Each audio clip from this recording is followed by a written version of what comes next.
Oh, yes, guy. Now, that's an intro song. Welcome to hour number 2 of OverDrive. Jim, Tatti, and Dave Feschuk with you. Dave's dancing in the studio. I can see him. He's moving around there. That is that's a great riff. I mean, with Doogie producing Tatman, I'm off embracing for the latest Elvis track he's convinced JP to play.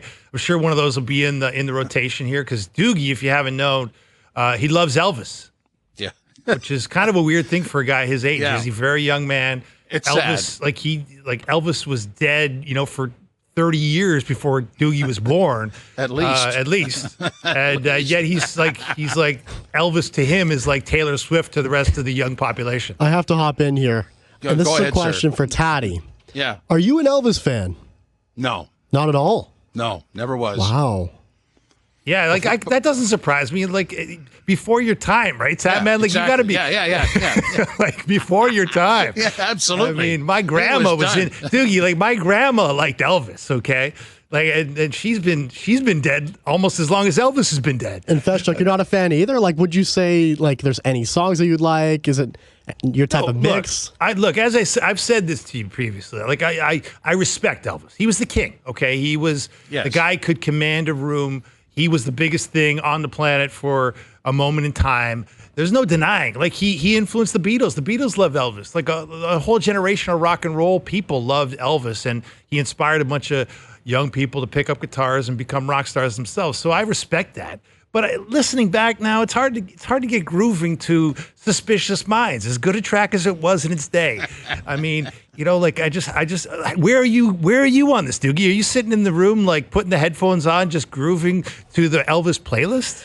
Like not necessarily. I've come from a family who's into the classical music, classic rock music, not classical. Okay. Can't get those confused. But Elvis comes on once in a while with the tunes playing, and I'm just into the collection. Okay. I'm deep diving into that type of music. Like, are you a Hound Dog guy, Heartbreak Hotel? Where are you, more of the ballads? What are you into? Like a Jailhouse Rock type of guy. Rock? Yes, guy. Oh, okay. Blue suede JP shoes. might be too. Blue suede shoes. You get down to blue suede shoes. All of them. Okay. All of them. You'd expect people my age to like the hip hop, like the pop music. Yeah. But I haven't met many Elvis fans myself. Have you met any? Not my age. No. No. Probably my. You might be. aunts You and might be a uncles. club of one. I think you have an exclusive there, guy. People are gonna have that perception of me now. That's Just okay. an Elvis fanatic. Well, Sorry hey, to hear that. Do you like? Are you going to take this further? They have the Elvis Festival up in Collingwood. All the Elvis lookalikes show up there. Is this something you're gonna? Is this on your bucket list? That might make some sense. Yeah. Head down to Memphis one day. Oh, Check out Graceland. Graceland. That's on the Graceland's worth bucket seeing. list. Okay. Joe from the Bridge is in. He loves Elvis. All right. Yeah, great. Hey, man, Memphis is great. You go into Memphis, they got the tourist center there. They got the big statue of Elvis, the big statue of B.B. King. I mean, so it's like the two, I guess, titans of Memphis blues music. I don't know if that's correct or not. I'm not a music historian, but it's a big part of what makes Memphis Memphis, and one of the only things to recommend Memphis. Great food, great soul food. Mediocre basketball team, and hot weather generally. All right, we'll leave it at that. Canada 1-0 over Colombia. Women's soccer at the Olympics just ended an hour ago. And what happened earlier today, and it was quite early this morning, was the FIFA ruled on the appeal to get some of the 6 points back, if not all of them. And it was the governing body that does the review, and they said no. They said no, guy, you don't get any of the points back. But what came out of that was some documentation that will stick to the wall, which dictates and details a history of this problem, of the drone problem for Canada soccer, which is not good news. Oh, it's terrible news for two people, Bev Priestman and John Herdman, because these emails that have been leaked to FIFA and now leaked to the rest of the world, they essentially throw Priestman and Herdman to the wolves, and they basically outline a situation where, Canada soccer was deep into drone cheating. Bev Priestman in a number of the emails, certainly in one I'm thinking of, claims that the rest of the world does it. Everybody else is doing it. We need to do it. And I mean, it's rich stuff. I mean, it's like, Jim, you see that email from Priestman where she is essentially complaining to HR about an employee of hers who won't cheat. Say, what do we do about this employee who feels bad about drone cheating, won't cheat? Is there some way we can deal with this? Like, I'm going to HR I don't know, do we get her fired? Do we get her reassigned? What do we do here? She won't cheat, Jim. What do you make of that?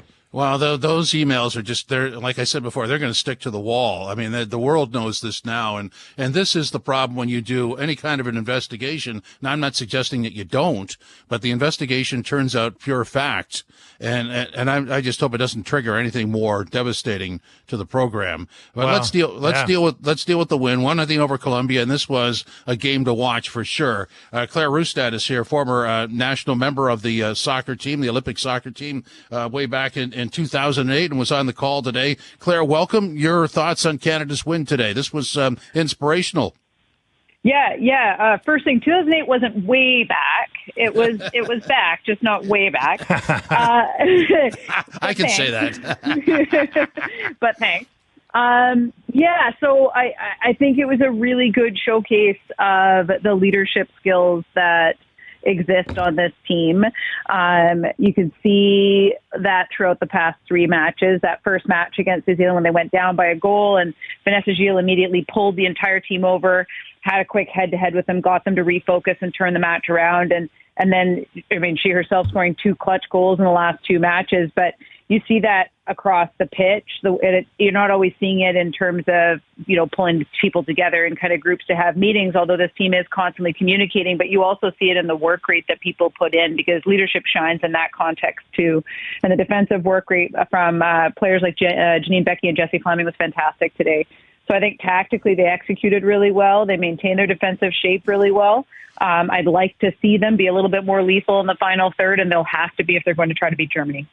So, Claire, we're going to talk about this team a lot more between now and the quarterfinal against Germany. Let's go to the off-the-field stuff that we need to address, and obviously more revelations today. I'm sure you've read through them as the rest of us have that have been riveted to this story. What did you make of the leaked emails that were released with FIFA denying after Canada's appeal was denied, that seemed to point to a widespread culture of drone cheating, not only on the women's side, but according to some of the emails, on the men's side of the national team program? Yeah, I mean, I think that's obviously highly concerning. And I think both the Canadian Soccer Association and FIFA have committed to putting forth very detailed investigations. And I look forward to seeing the results of those and whatever that reveals. I think as a former player, and I think for most, fans of the team and most Canadians, it's been really difficult to tease out our emotional reaction to how this has affected the players. With sort of our objective ability to recognize when the principles of fair play have been broken. And I think sanctions towards the coaching staff initially and fines and everything, those were all quite expected. But I think it's been difficult for folks to accept the fact that there was a points deduction for the team. And it's important to remember that was for the team, not necessarily specifically the players. So I think that's just been a kind of a difficult perspective that a lot of people have had to take. So, I mean, when you go through an investigation, obviously you uncover things. That email, the stuff's been posted on the FIBA website. I mean, that's fairly damning stuff. But at the same time, when you're doing an investigation and trying to gather facts, you can't hide them. They're out there. And what do you think long term in terms of damage? What's your opinion on what happens long term here? Yeah, I mean, I think it's really difficult to speculate on that right now because we don't have all the facts, right? And those investigations haven't taken place, so we don't have all of the facts yet. So it's really difficult to speculate on what kind of the long-term implications are going to be.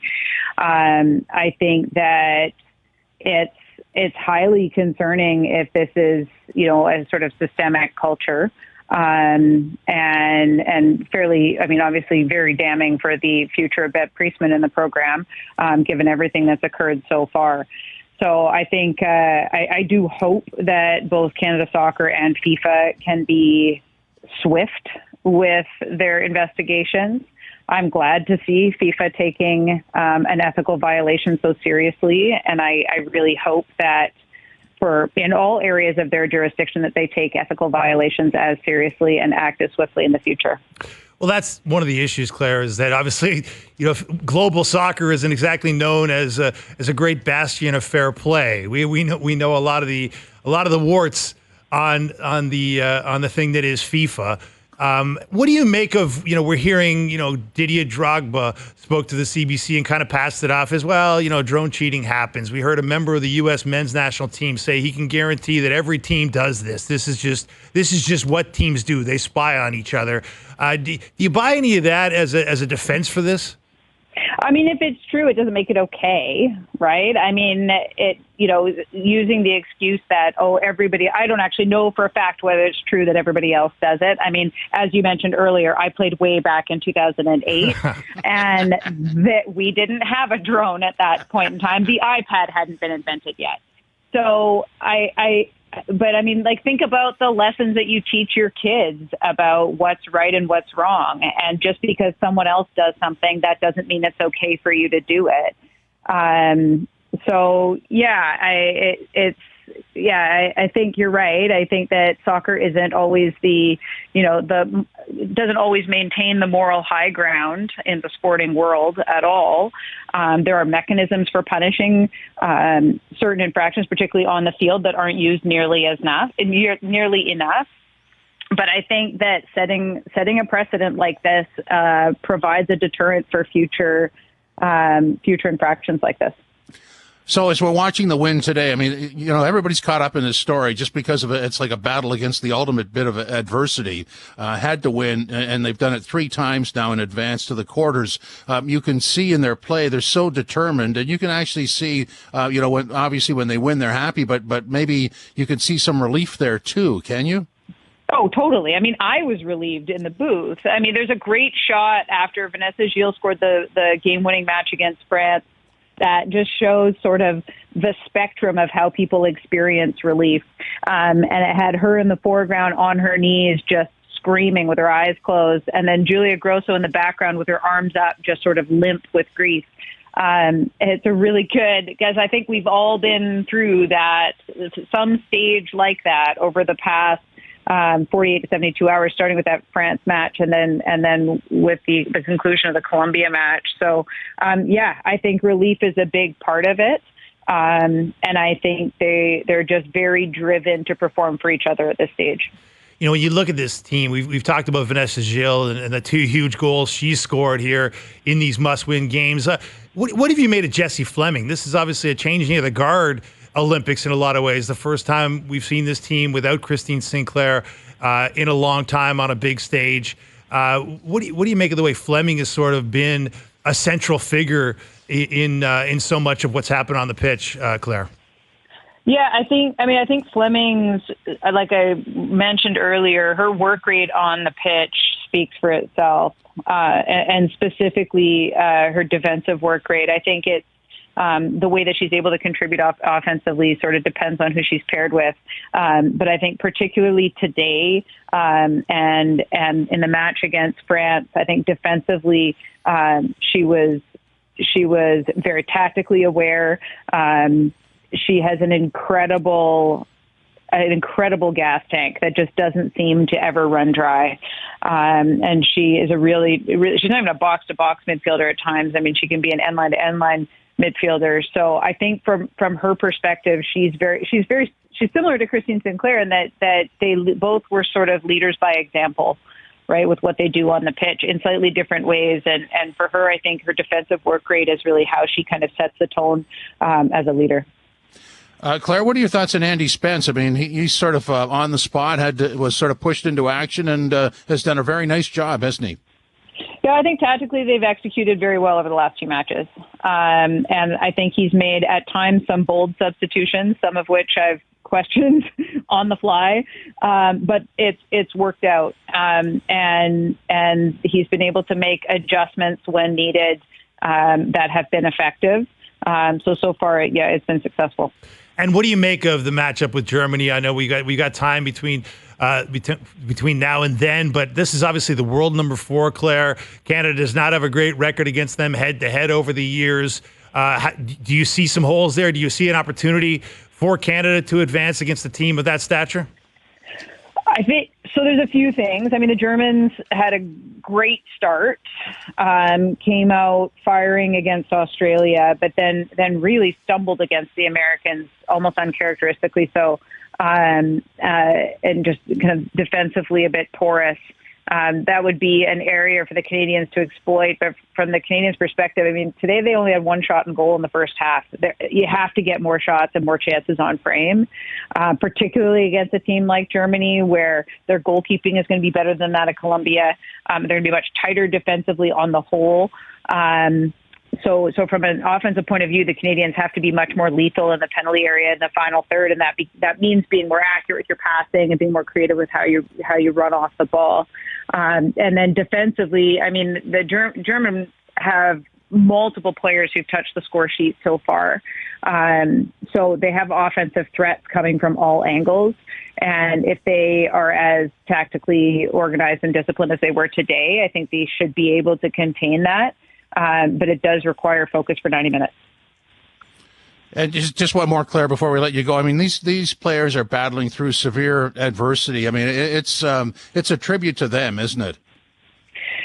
Yeah, I mean, they even said themselves they struggled to sleep or eat for a couple of days, particularly leading up to that match against France. And it is really impressive how they've been able to rebound. I mean, I didn't have Canada winning all three matches in the group phase on my bingo card prior to this tournament.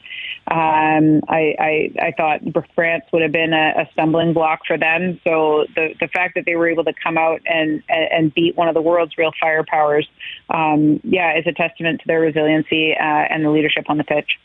Claire, thanks very much for your time. Really appreciate it. No problem, guys. Thank you. Clare Rustad did the game on CBC today, and of course, a past member of the national team, and was at the Olympics in 2008. Man, it is an amazing story, isn't it? Like it's phenomenal. This is not just a Canadian story, Jim. This is an international story, and I'm sure for some reasons that Canada and Canada Soccer are not going to like, because I think the broader headline is, wow, the cheaters are prospering. This team that's had its coach and a couple of assistant coaches kicked out of the Olympics and sent home, that had was flying a drone over a couple of New Zealand practices, what do you know? The cheating seems to be working. That's one way to spin it. I think those of us who are watching this team and understanding that the players have nothing to do with the actions of the people above them on the coaching staff that decided to undertake this cheating, which apparently seems to be quite systematic and quite ingrained in the culture of Canada Soccer, as we're finding out through the various emails that have been leaked. I just think it's incredibly inspiring to watch how this team has absolutely had every reason to quit, had every reason to say, you know what, it's not worth it. Our team is a mess. Our organization is a mess. This situation is a mess. We shouldn't be, have to deal with this. It's criminal that we've been put in this position. Instead of doing that, they have hunkered down and they've said, look, we don't need the coach. We don't need, we don't need the world on our side. It can be us against the world. And 3 wins later, well, 2 wins since the scandal broke, I guess. Here they are on the knockout stage with a real chance to defend their gold medal.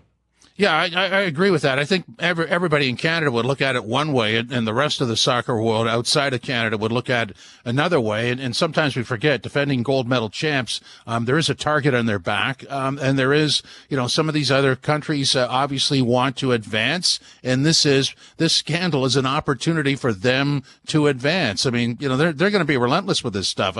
I've said this before. I hope it doesn't go down that road, but depending on how far back this goes and what you can stick to the wall, there may be a further discrediting here. So I don't know that that's going to happen, but don't think that other countries won't push for that. Oh, without a doubt. That's the one thing that, has been driven home here, as Canada has emerged as a legitimate soccer country, Jim. And sure, for those of us who've been around a while, hasn't always been the case. We all know about the long history of futility on the men's side of the program. Certainly the women's side has been a lot more prosperous with the incredible runs at the Olympics, with a couple of bronzes and a gold in the Christine Sinclair era. But when you get to this point in Canada soccer's evolution, where you're expecting to contend at World Cups and Olympics. You're swimming with the sharks. Like these are dangerous waters when you're in global soccer. There's no playing around. People are playing for keeps. The stakes are very high. And as we see here, dirty pool is part of the game.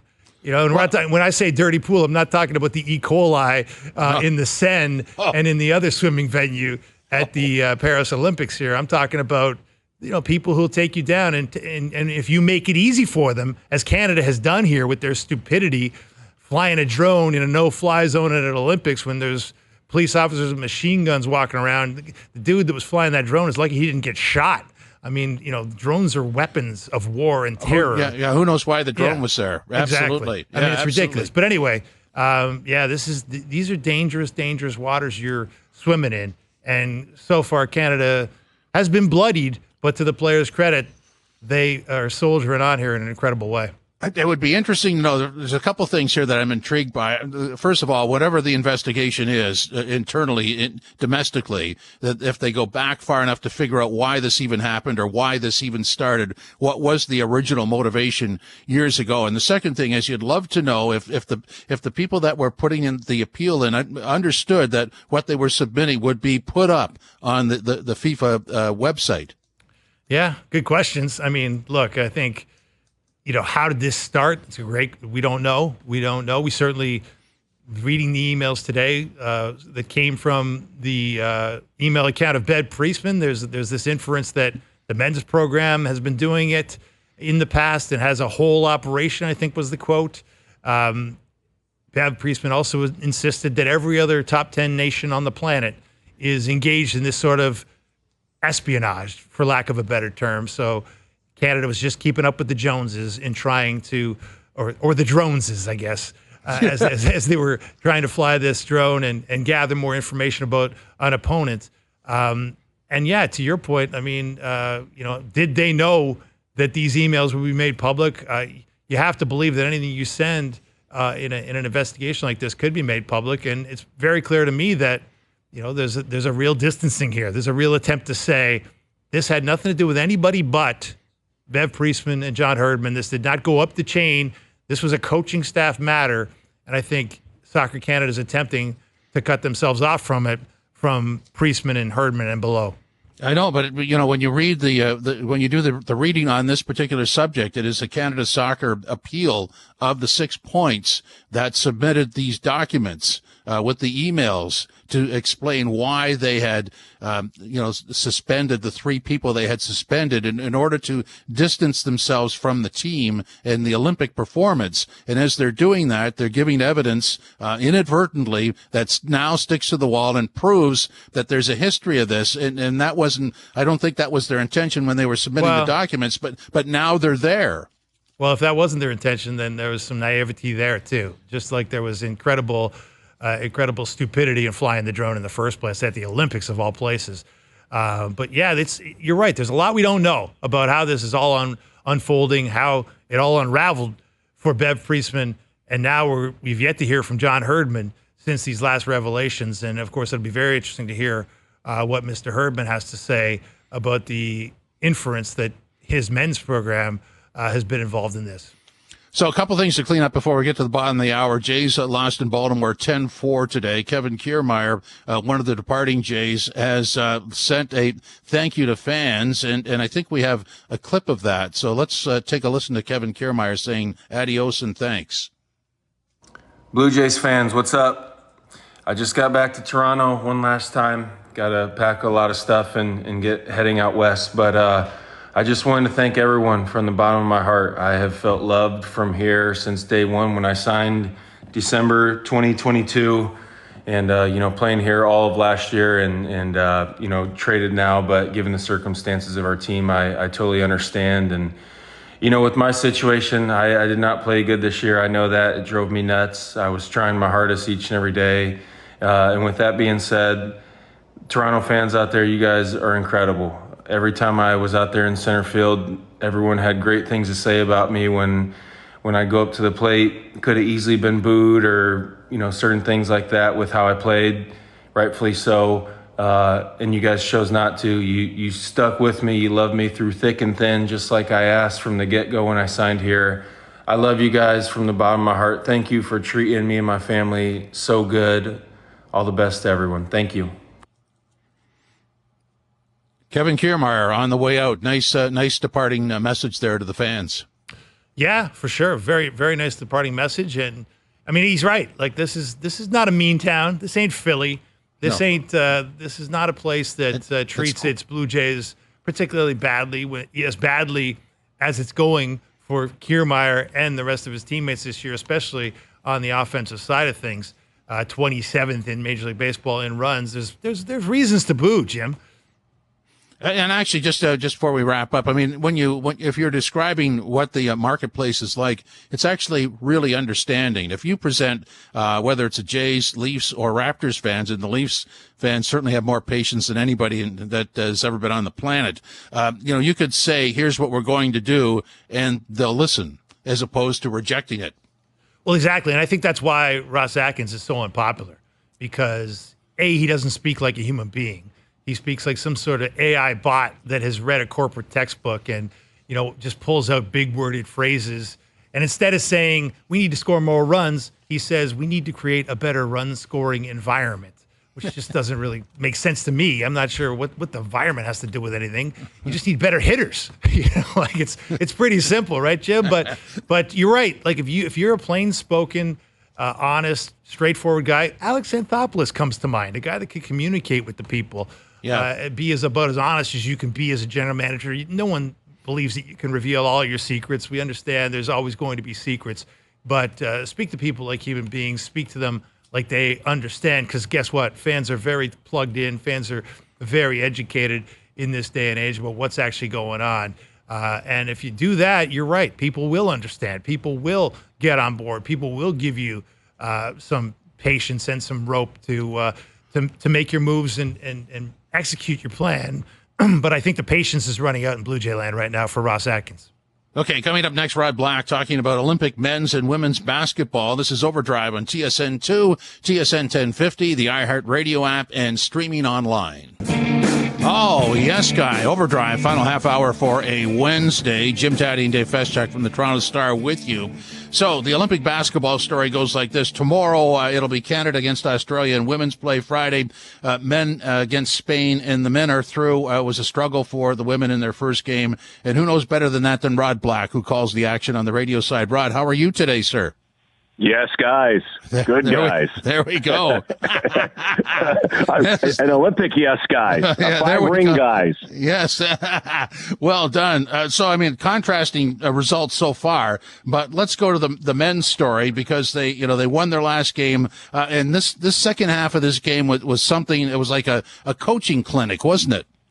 Oh, it was.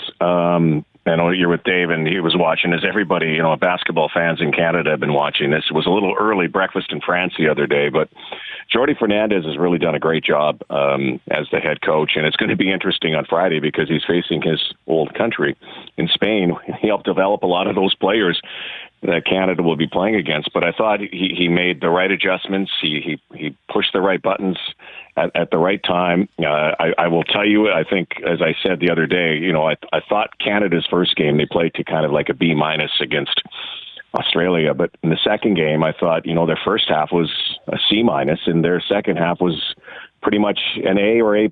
That's how good they played in the second half because of the adjustments. And Lou Dort, I am sure that night, Josh Giddey went out for dinner in France, and Lou Dort was sitting across from him. And when he went to bed, Lou Dort might have been on the pillow in the bed next to him, because it was crazy, the kind of defense that Lou Dort played on Giddey. I've never seen him so frustrated. But Canada turned it up. I mean, they're a good team. I mean, they came in with big expectations. We should have big expectations. They're a loaded, star-studded team, and they're far from perfect yet. I think they're really a work in progress, but I think we all admit they're getting better with each game.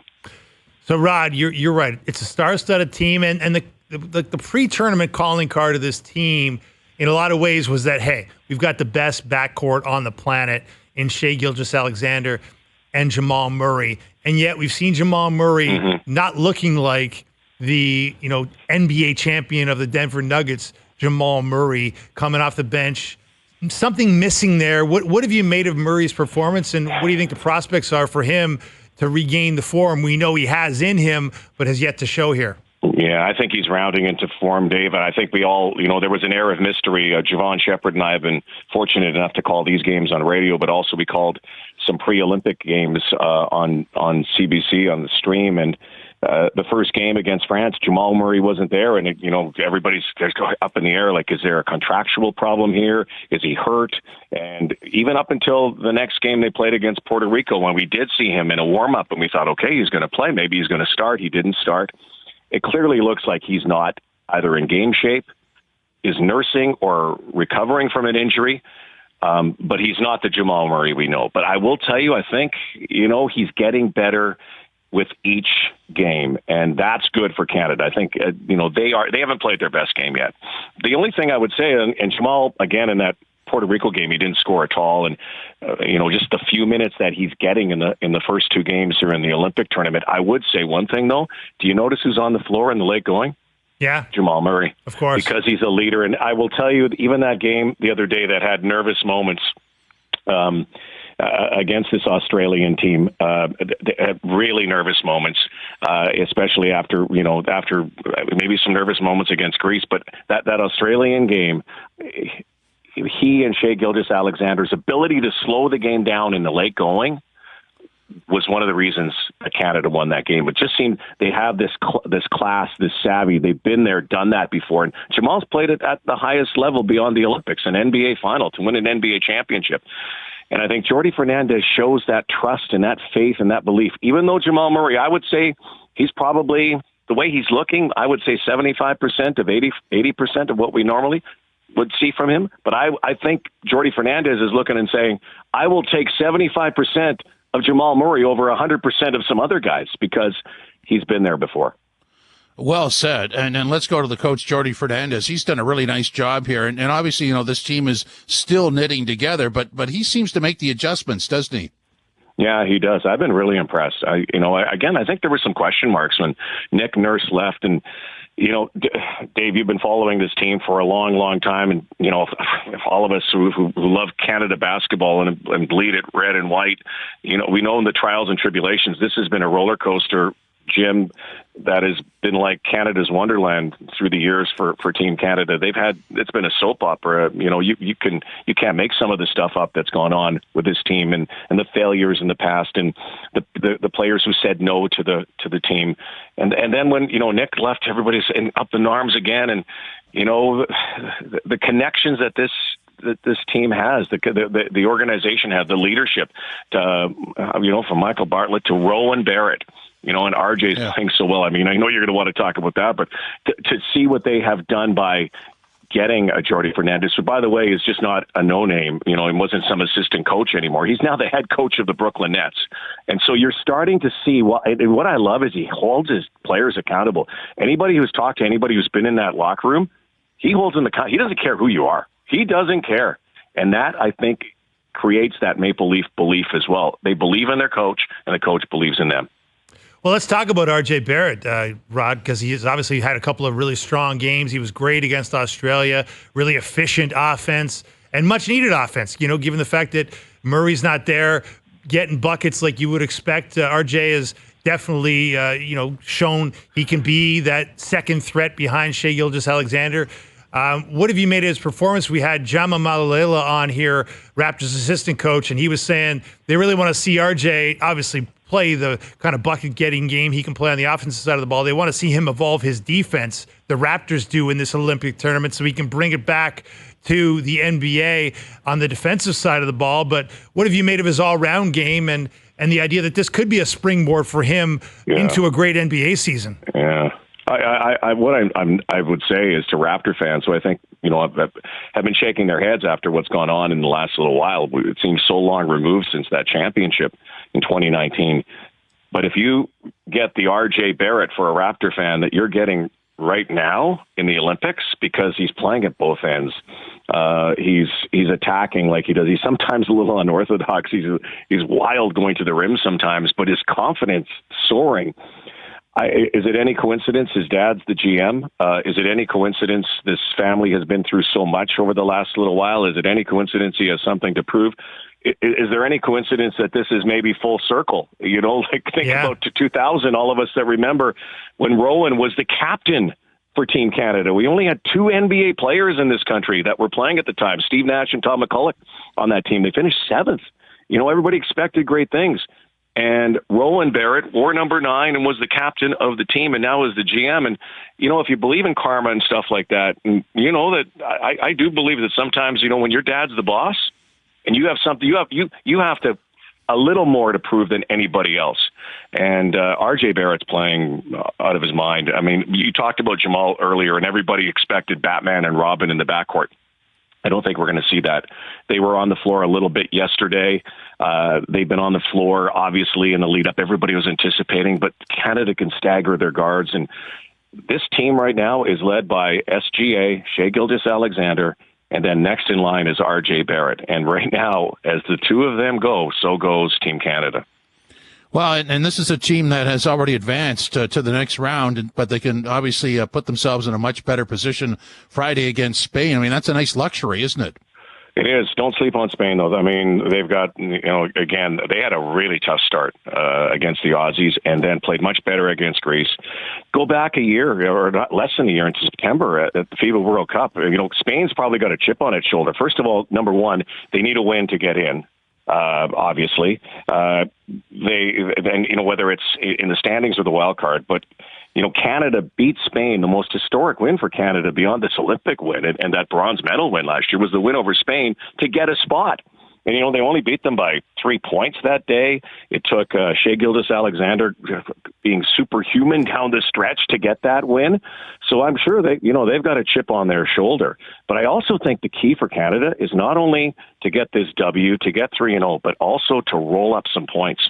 You might see that if they do have a heavy lead, they're not going to sit back because point differential means a lot here as you move forward. France has a big match with Germany. The French have a huge point differential in their group, but it's kind of a funky system. The top 2 teams in each group move on, then the next 2 best, and then they have a draw. But the top teams, obviously, in point differential, if you're undefeated, there's a great. What you want to do at all costs is avoid the United States until the final. That's what you want. Without a doubt. Avoid the United States. And hey, listen, Canada's played great, but if you've watched the United States, this looks like an indomitable force right now. Yeah, they've had some hiccups, but could Canada beat the States? I think it's going to be a Canada-United States gold medal final. I really do. Well, that'd be great. That'd be great. Could they beat them? I mean, I think realistically, you look at it. Canada's got 11 of the 12 players have had NBA experience. Really, 1 or 2 all-star players, an MVP runner-up. But if you look at the United States, they've got 12 all-stars, so it's like, it's really going to be tough. But I do think, as you guys talked about, coaching, FIBA rules, which are very different, quick game, 10-minute quarters, that's what we've noticed. Yeah. And if you can control possessions and play great D, and by the way, 2 guys that we haven't really talked about, you talked about Lou Dort, Dylan Brooks is the key to this team. People can't stand playing against Dylan Brooks, but if I am wearing the maple leaf, I love him. I love Dylan Brooks and the way he plays. And remember, against the United States in September, in the bronze medal game, he had 39. That's a Canadian record. So they have the weaponry to do it, just different than the United States. But I really am anticipating, and I think Friday's a big one. They have to roll up some points to try to avoid the United States at all costs until the gold medal game. Hey, what do you make of, speaking of the U.S., we all know how good they are. We all know it's a murderer's row of future Hall of Famers and champions and MVPs and all the rest of it. And yet, the big guys on that squad have not necessarily been knocking it out of the park. Joel Embiid did not play against South Sudan today. You assume it's some load management, even in a short tournament. Load management rears its head, Rod, but Embiid hasn't been good when he has played. Jason Tatum didn't play the other day. Who would have ever thought that? Yeah, I mean, what do you see some like especially with Embiid, and then it's Anthony Davis. If you don't want to go with Embiid in terms of a big, like they are a little bit vulnerable there. Not that Canada has a ton of firepower in the paint, but do you see some vulnerability there from the U.S. side? Yeah. Absolutely. I mean, the key, working with Javon and obviously many years working with Leo, one of the things you learn about FIBA basketball, it's, in normal NBA games, the biggest stat is PIP, points in the paint. But it's in FIBA, it's PTP, pack the paint. You can put bodies in there. And I have a feeling that could be the MO to try to get after the United States, stop LeBron from driving. Now, they can shoot threes. They haven't really shot the ball great. Nobody really has in the tournament so far, with the exception of some of the underdogs. And they're going to get rolling. I don't know, Dave, if it's, having Embiid out for the load management, if it is, or whatever. Tatum the other day, because Steve Kerr had a hunch, and, he went with that hunch. Sit down, Jason Tatum. I think sometimes you have to roll these guys in. I mean, he's got a plethora of riches. This treasure chest is crazy. You open it up, you go, oh, there, Christmas Day. What do I have today? But I also noticed one thing. LeBron is handling the ball a lot. Yeah. For a 30, and he's on a mission. That might be the MO, but LeBron can pass the ball like nobody in the world. At 39 years old, by the way, Canada plays another 39-year-old on Friday, and Rudy Fernandez, but 39 years old.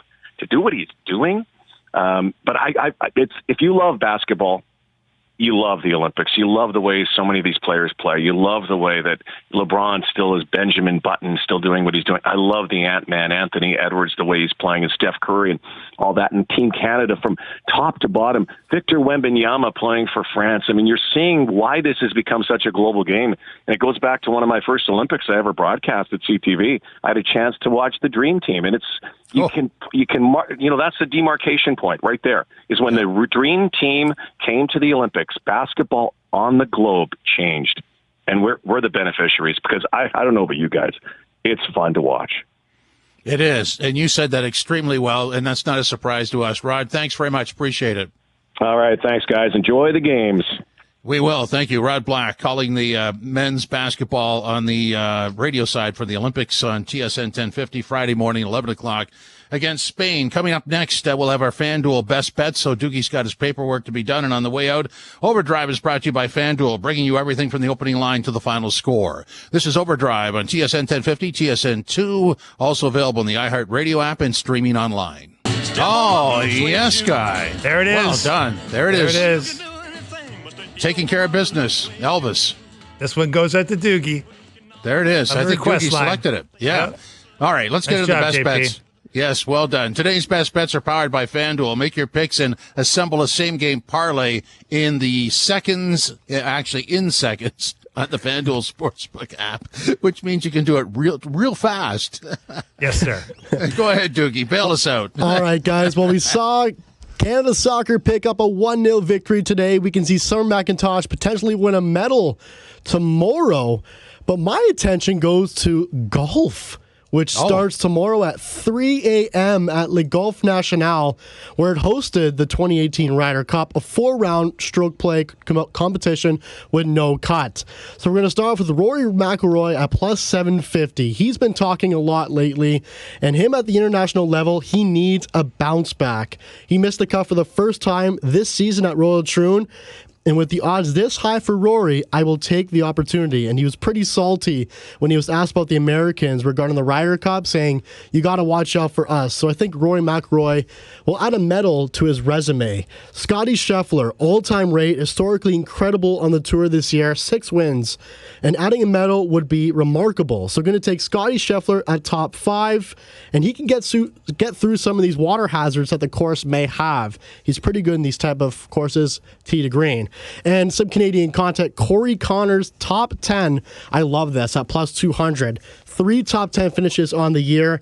Has finished in the top 30 in 8 consecutive tournaments, now being overseas. I think the confidence level is at an all-time high for Connors, plus 200. So to recap, Rory McIlroy, plus 750 to win. Scottie Scheffler, top 5, minus 140.